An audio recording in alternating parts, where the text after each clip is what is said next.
Trump compares Ukraine-Russia war to kids' brawl. Sometimes you're better off letting them fight.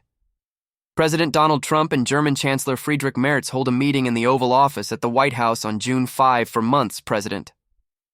Donald Trump has voiced varying degrees of optimism that he, and only he, will be able to resolve the conflict in Ukraine. But halting progress, ever more deadly drone attacks, and unmoving negotiating positions seem to have taken their toll. On Thursday, Trump used a striking analogy to concede the warfare was nowhere near over, and that he did not, at that moment, feel it was best to intervene.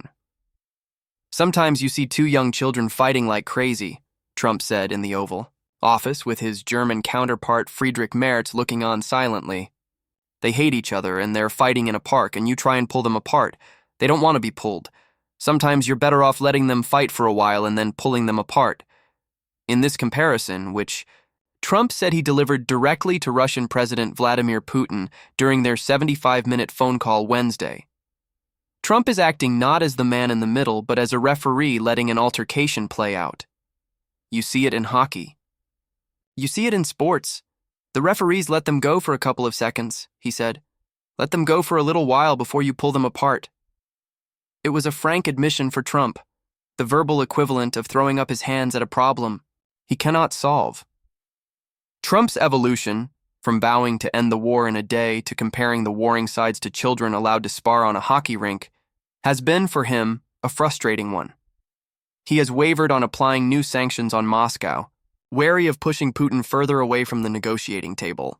He also hasn't approved new military aid for Ukraine, hopeful a swift end to the war means it won't be required. A timeline he offered last week for determining Putin's seriousness in wanting an end to the war, 2 weeks, hasn't been repeated since, and there seems to be little expectation he'll take action when the self-imposed deadline arrives on Monday. His laissez-faire position will be tested over the coming weeks as Trump embarks on a series of global summits where he'll come under pressure from U.S. allies to adopt a firmer position. He's likely to encounter Ukrainian President Volodymyr Zelensky in person at the Group of Seven summit in Canada, scheduled for mid-June.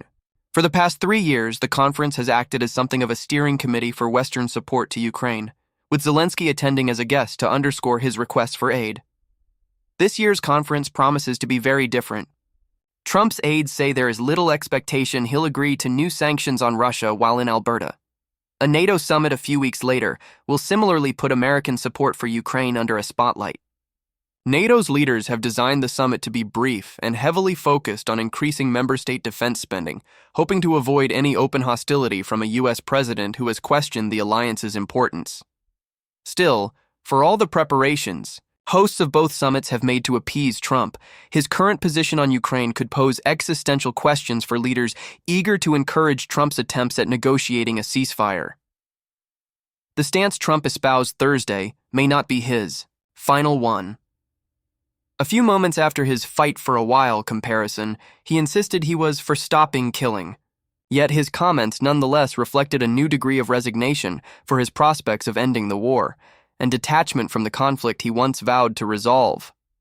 A serviceman from the Mobile Air Defense Unit of the 115th Separate Mechanized Brigade of the Ukrainian Armed Forces observes the sky during an overnight shift on June 1st in the Kharkiv region of Ukraine.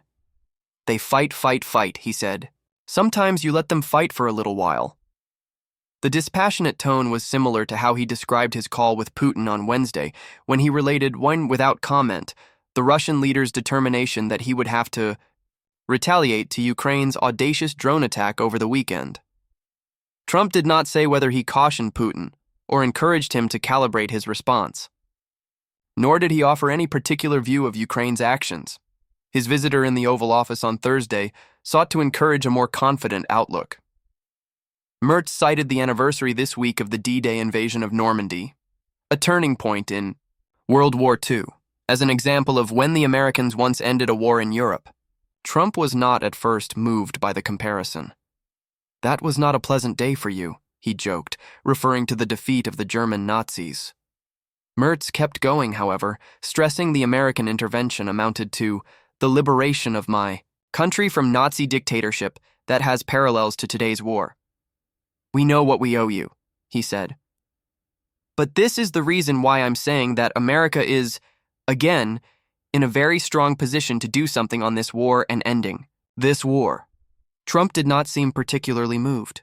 He stopped short of promising new sanctions on Russia, something European leaders have been pressing him on for weeks, saying only he would know when the time is right, but that it hadn't arrived yet. "It's in my brain, the deadline," he said.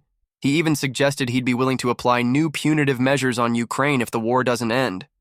"Will be very, very, very tough, and it could be on both countries, to be honest," Trump said. "You know, it takes two to tango.